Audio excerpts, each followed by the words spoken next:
หาดทรายสองสีค่ะ มีการผสมกันกับทรายที่มาจากทะเลน่าจะเป็นสีขาว แล้วก็ทรายที่มาจากที่เป็นหินก็เลยน่าจะเป็นสีแดงคาดว่าจะเป็นสีขาวกับสีแดงแต่ว่าตอนนี้จะไปดูอยู่ว่า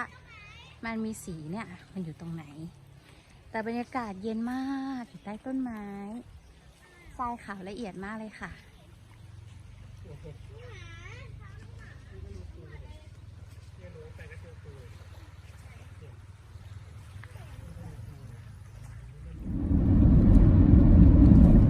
ใครไม่อยากแต่งมี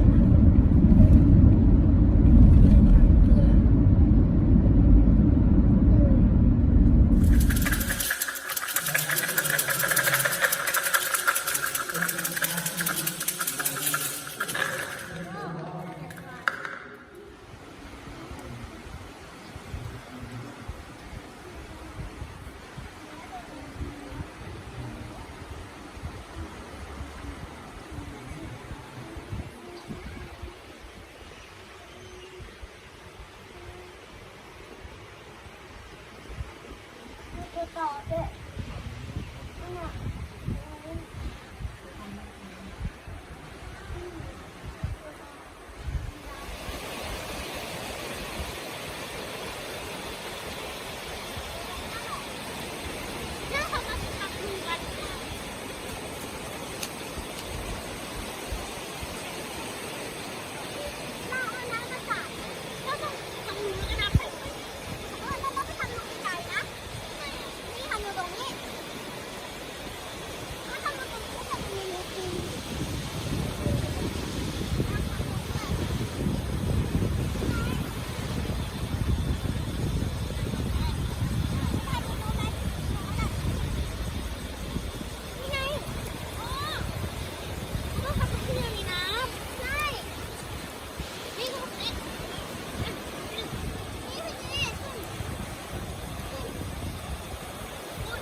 อันนี้เป็นเวลาประมาณ6 โมงกว่าอยู่ที่หาดบานชื่นจังหวัดตราดค่ะทะเล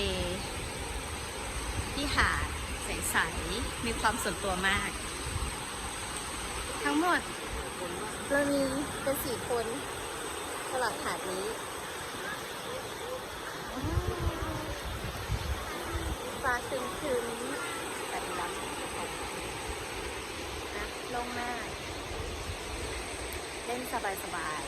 ๆเด็กเล่นทะเลก่อน เสร็จแล้วเดี๋ยวจะไปเล่นสระน้ำต่อค่ะอยู่กับน้ำทั้งวันเป็นเมอร์เมดเป็นอัคควาแมนแม่หัวดีมาก ตลอดทั้งวันเลย วันนี้สนุกมากที่พักอยู่ข้างหลังเรา นี่เลยเห็นมาเลยตรงนี้นะเล่นน้ำเสร็จแล้วก็